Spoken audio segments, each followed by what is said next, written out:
झारखंड राज्य का निर्माण किया है।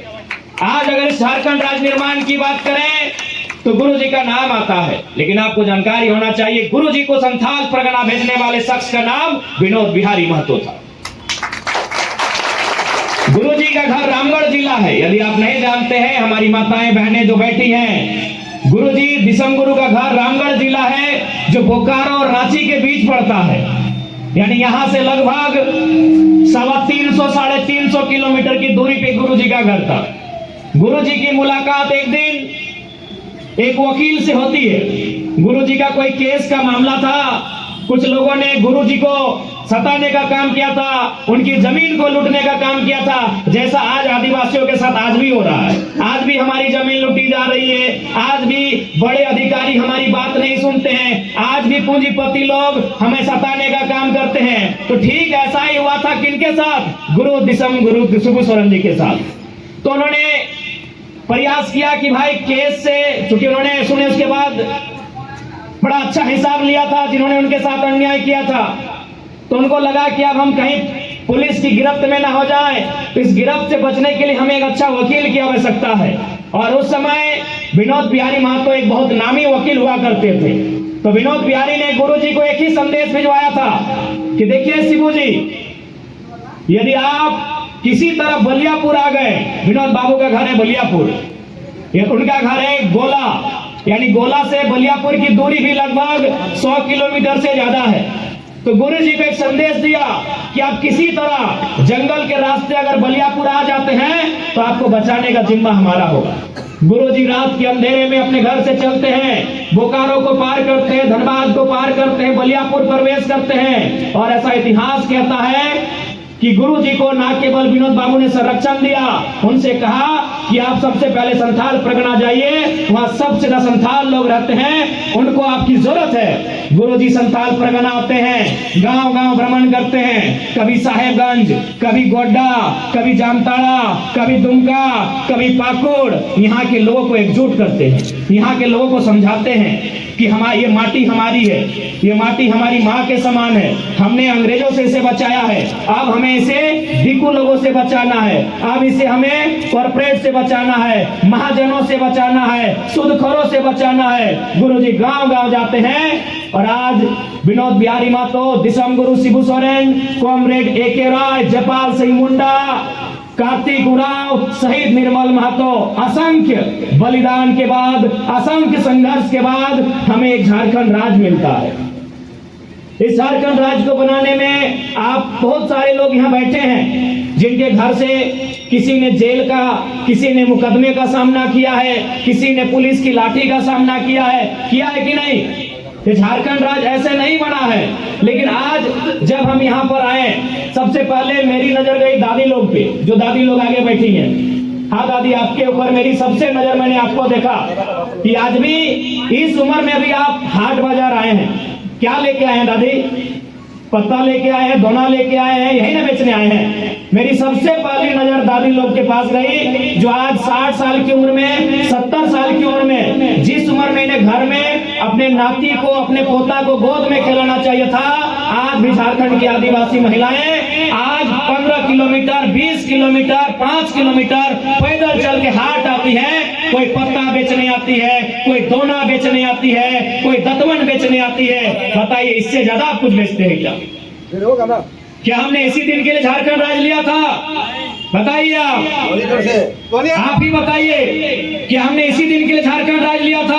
आज भी झारखंड की एक आदिवासी महिला 70 साल 80 साल की उम्र में दतवन बेचने का काम कर रही है, आज भी दोना बेचने का काम कर रही है। और चलिए हमारा धनबाद बोकारो, बड़े बड़े बिजनेसमैन, बड़े बड़े उद्योगपति, बड़े बड़े माफिया एक दिन में अरबों का कोयला बेच रहे हैं। ये हमारी झारखंड की तस्वीर है, ये हमारे झारखंड की तस्वीर है। एक दिन में क्या बताइए, हम मेहनत करके जंगल जाते हैं, पत्ता तोड़ के लाते हैं, दतवन तोड़ के लाते हैं, लकड़ी चुन के लाते हैं, उसे मार्केट में ले जाके बेचते हैं। कितना रुपए मिलता है? ये दादी लोग बताइए आप, कितना रुपए मिलता है? 100, 150, 200, 300, इतना है ना?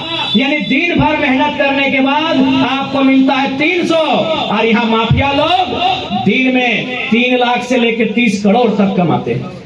राज्य के सबसे सुंदर प्रमंडलों में से एक संथाल परगना के साहेबगंज जिला अंतर्गत बोरियो विधानसभा के बोरियो प्रखंड के इस प्रखंड परिसर में उपस्थित तमाम हमारे पार्टी के पदाधिकारीगण, हमारी पार्टी के तमाम सदस्यगण, हमारी पार्टी के तमाम प्रत्याशीगण, आज के इस कार्यक्रम में उपस्थित तमाम भारतीय लोकतंत्र के चौथे स्तंभ मीडिया बंधुगण, press media, print media, electronics media, digital media तथा अन्य जितने भी मीडिया के स्रोत हैं, आज के इस कार्यक्रम में सुरक्षा के दृष्टिकोण से निगरानी टीम के रूप में उपस्थित स्थानीय थाना प्रभारी महोदय और उनके तमाम पुलिस के जवान, आज के इस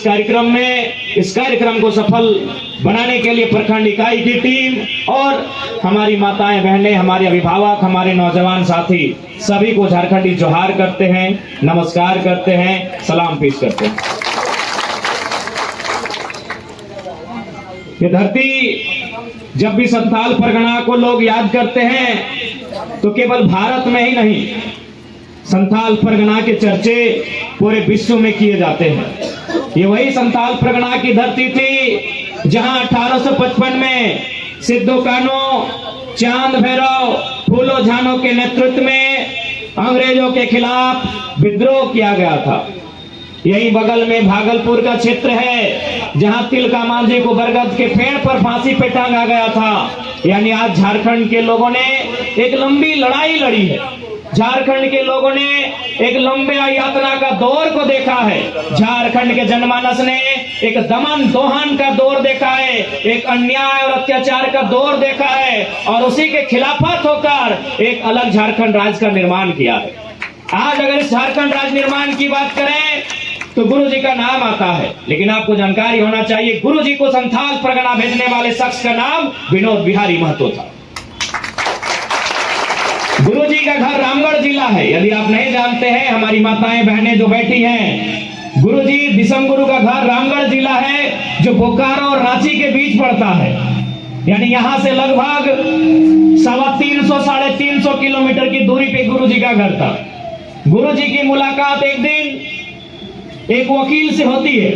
गुरु जी का कोई केस का मामला था, कुछ लोगों ने गुरु जी को सताने का काम किया था, उनकी जमीन को लूटने का काम किया था, जैसा आज आदिवासियों के साथ आज भी हो रहा है। आज भी हमारी जमीन लूटी जा रही है, आज भी बड़े अधिकारी हमारी बात नहीं सुनते हैं, आज भी पूंजीपति लोग हमें सताने का काम करते हैं। तो ठीक ऐसा ही हुआ था किनके साथ? गुरु दिसम गुरु शिबूसोरेन जी के साथ। तो उन्होंने प्रयास किया कि भाई केस से, चूंकि उन्होंने सुने उसके बाद बड़ा अच्छा हिसाब लिया था जिन्होंने उनके साथ अन्याय किया था, तो उनको लगा कि अब हम कहीं पुलिस की गिरफ्त में ना हो जाए, तो इस गिरफ्त से बचने के लिए हमें एक अच्छा वकील की आवश्यकता है।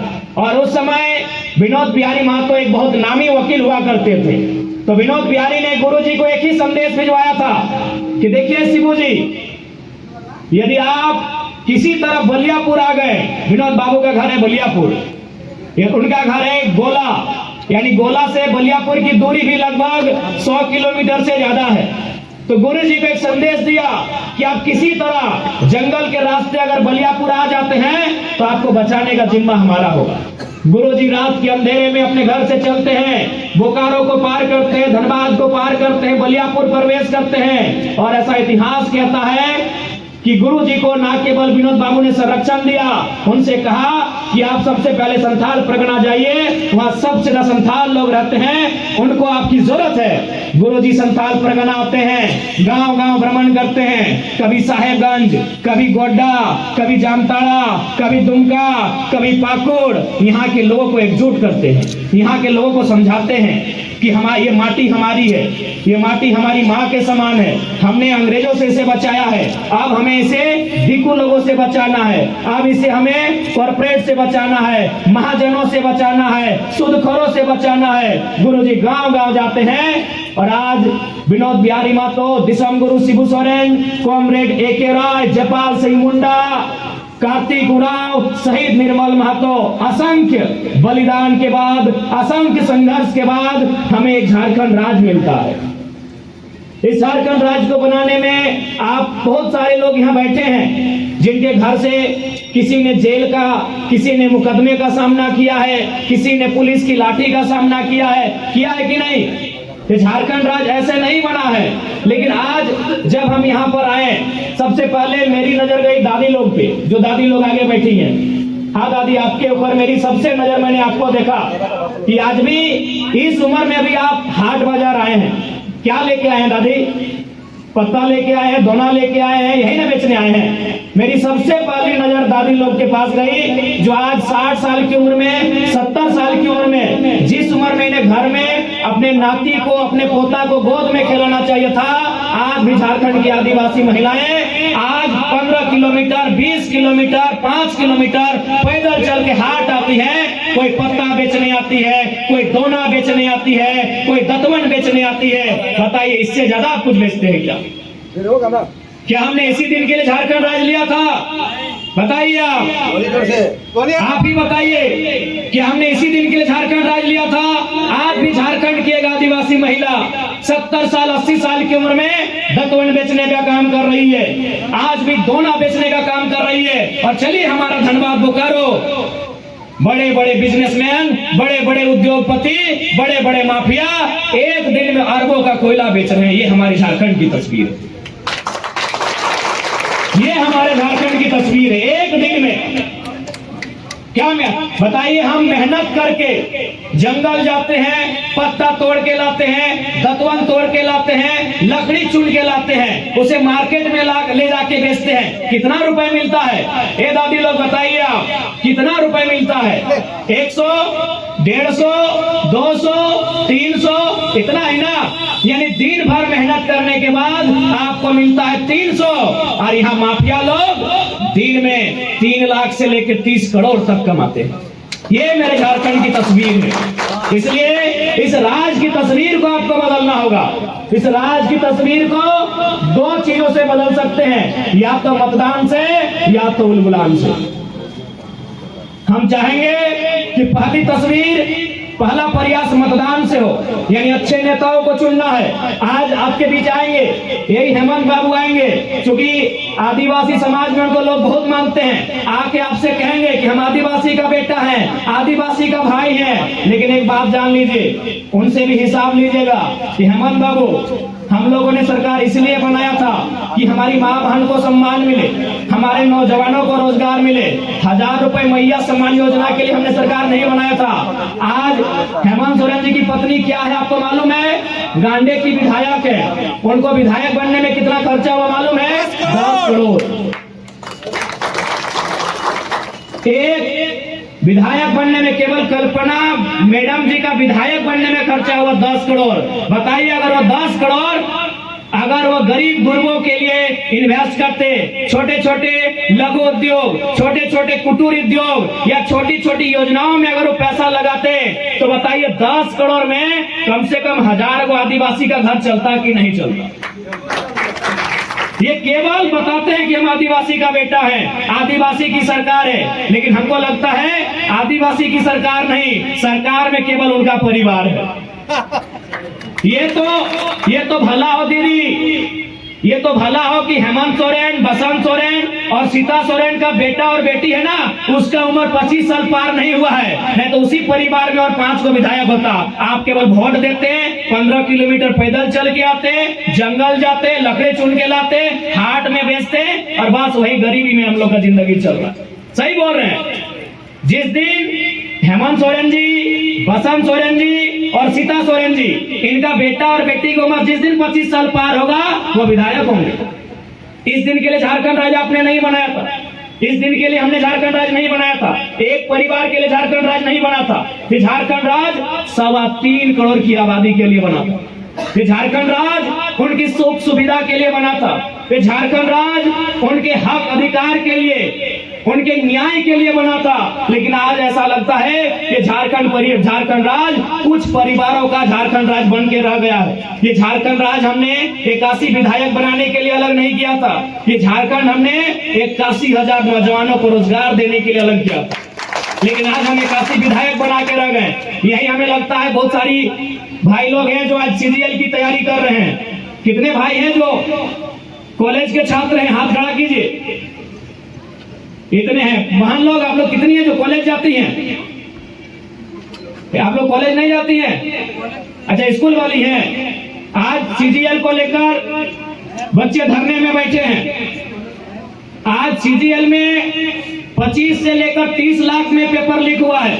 आप बताइए, इस बोरियों के क्षेत्र से मैं आपसे पूछना चाहता हूं, कितने माता पिता ऐसे हैं जो अपने बच्चों के लिए 25 लाख में नौकरी खरीद के देंगे? अरे आप तो छोड़िए, यहाँ हमारे पुलिसकर्मी भैया लोग हैं, छोटा बाबू है, बड़ा बाबू है, मैं इनसे पूछता हूँ, क्या ये लोग 25 लाख 30 लाख में अपने बेटे के लिए नौकरी खरीद पाएंगे? ये पुलिस में है, इनको शायद सरकार 50,000 रुपए तनख्वाह भी देती है, लेकिन 25 लाख में अपने बेटे के लिए नौकरी ये भी नहीं खरीद पाएंगे। तो हम और आप तो हाट बाजार करने वाले हैं, कहां से उनके नौकरी को खरीद पाएंगे? क्या गलत बोल रहे हैं? 25 नहीं 27 लाख में पेपर लीक का मामला सामने आया है। जब पकड़े गए उन्होंने खुद स्वीकार किया है कि 27 लाख में धांधली हुआ है। बताइए कितने लोग हैं जो 27 लाख में अपना बेटा के लिए, अपनी बेटी के लिए एक नौकरी खरीद के ला के देंगे? इसलिए आप इस भूल से आपको आना होगा कि हेमंत सोरेन जी आदिवासी के हितैषी हैं। वो केवल और केवल अपने परिवार के हितैषी हैं। बस इंतजार है कि कब उनके परिवार में और उनका बेटा, उनका भतीजा, उनकी बेटी 25 साल की उम्र पार करे। मैं आपको गारंटी देता हूं, जिस दिन 25 साल की उम्र पार होगी वे विधायक का चुनाव लड़ेंगे।